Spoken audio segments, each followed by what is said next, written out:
భగవంతుని సన్నిధిలో అడుగుతున్నా, నిర్భయంగా త్రికరణ శుద్ధిగా దేవుడి మీద ప్రమాణం చేసి నిజం చెప్పు. ఈ అమ్మాయిని పెళ్లి చేసుకోవటం నీకు మనస్ఫూర్తిగా ఇష్టమేనా? ఇష్టమేనండి. ఈ అమ్మా, ఈ అబ్బాయిని పెళ్లి చేసుకోవటం నీకు ఇష్టమేనా? ఏంటి సిగ్గుపడుతున్నావా? ఇలా చూడు, సంప్రదాయ ప్రకారం నువ్వు నోరు తెరిచి ఇష్టమేనని చెబితేనే ఈ పెళ్లి జరుగుతుంది. తలెత్తి చూడమ్మా. అయితే ఈ పెళ్లి చేసుకోవటం నీకు ఇష్టం లేదా? నేను ఇంకొకరిని ప్రేమించానండి.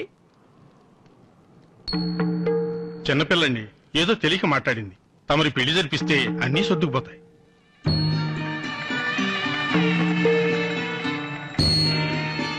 తల్లా చూసావా, మన ఇద్దరం ప్రేమించిన పెళ్లి చేసుకోలేకపోయాం, ఊరి పెద్దల్ని ఎదిరించలేకపోయాం. అందుకే నిర్ణయం తీసుకోవాల్సి వచ్చింది. చావు గురించి నేను బాధపడ్డం లేదండి. ఎంతో మంది ప్రేమికులు చచ్చిపోతున్నారు. మన ఇద్దరం ప్రేమించిన వాళ్ళతో కలిసి జీవించలేకపోయినా చావడానికి కూడా నోచుకోలేకపోయాం. చూసారా? మనల్ని మర్చిపోయి వాళ్ళనైనా సుఖంగా ఉండని.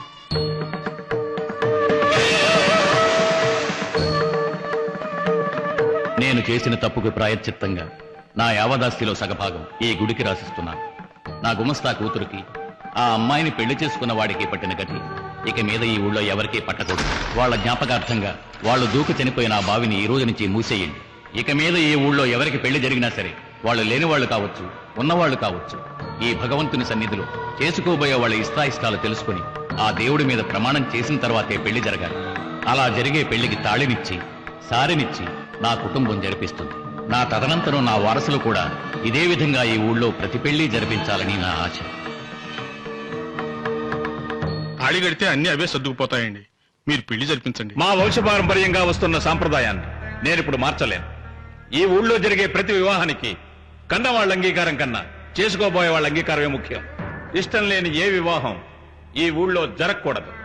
అటువంటి వివాహాన్ని ఏనాటికి నా వంశీకులు చెయ్యరు.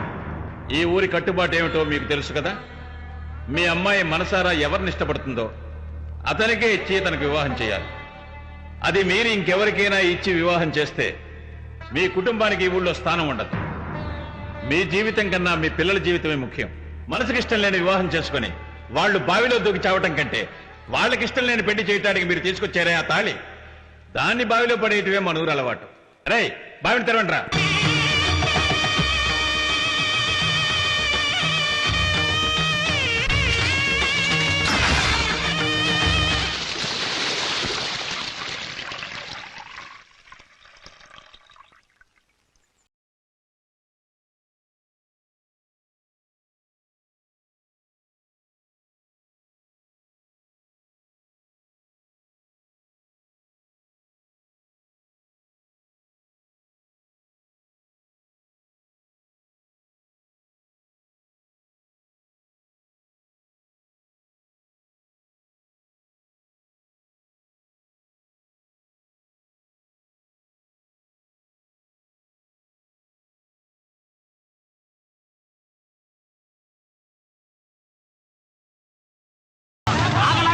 ఏమైంది?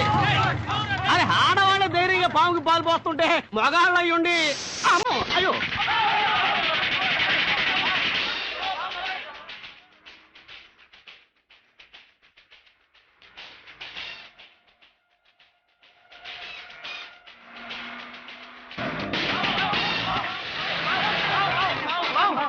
అమ్మగారు వచ్చారు.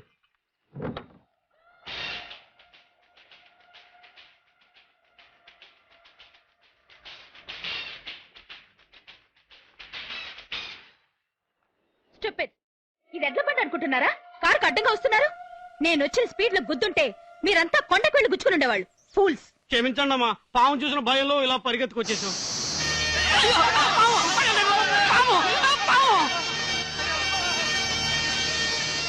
సాగుకొట్టుండ్రా దాన్ని. అయ్యో వద్దమ్మా, అది దేవతమ్మా, ఎవరిని ఏమి చేయదు. దయచేసి ఆ పాము చంపకండి. చేతి, నా ఇంట్లో పనిచేసేదానివి నా చెయ్యి తాకి మాట్లాడేంత పొగరొచ్చిందా? ఏంట్రా చూస్తూ నుంచున్నారు? ఆ పావం చంపమన్నానా? చంపకండి.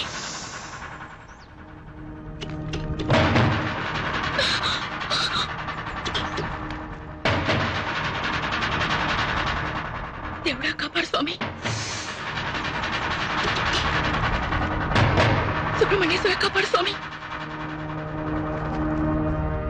అమ్మా పుట్ట గుడి లాంటిది దీన్ని పోయి ఏయ్ చమ్మని చెప్పానుగా, చెప్పింది చెయ్యి.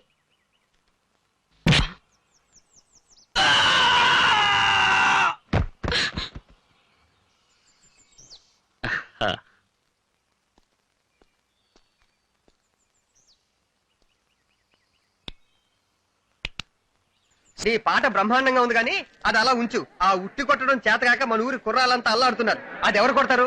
దానికో దారి చెప్పు. నాకే అవమానంగా ఉంది. నరసింహ, ఆ ఉట్టి నువ్వు కొడతావా, నన్ను కొట్టమంటావా? నేనే కొడతాను. జాగ్రత్త కొట్టు.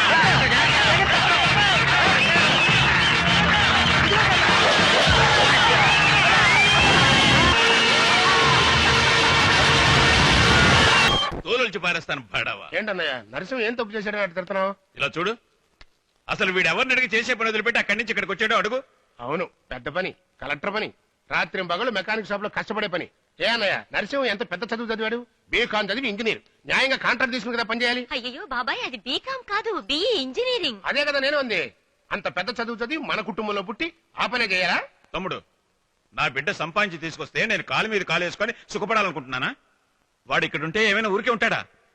అడ్డమైన మూకతో తిరుగుతూ ఉంటాడు, అందరితో గొడవలు పెట్టుకుంటాడు, కొట్లాట కేసులో ఇరుక్కుంటాడు. అందుకే వాడిని ఎంత దూరం పంపింది. ఇంత కష్టమైన పనిలో వాడిని ఎందుకు చేర్చానంటావు? రేపు నేను ఇచ్చేది ఎంతైనా కావచ్చు, దాన్ని వాడు చివరి దాకా కాపాడుకోవాలి. అందుకు వాడు కష్టపడితేనే దాని విలువ తెలుస్తుంది. అందుకే అట్టను కూడా నాకు పుట్టారు కొడుకులు. ఏం చేసి ఎడుతున్నారు? మీరు మాత్రం తెగ చించేస్తున్నారు. చూస్తున్నారు. ఇంత అడుగుతున్నా నోరు తెరిచి మాట్లాడుతున్నాడేమో చూడు. పెద్దవాళ్ళు మాట్లాడుతున్నప్పుడు చిన్నవాళ్ళు మాట్లాడడం మంచిది కాదు కదా బాబాయ్? కరెక్ట్ నరసింహ. ఏంటి కరెక్ట్? కరెక్ట్ అని ఎవరన్నారు?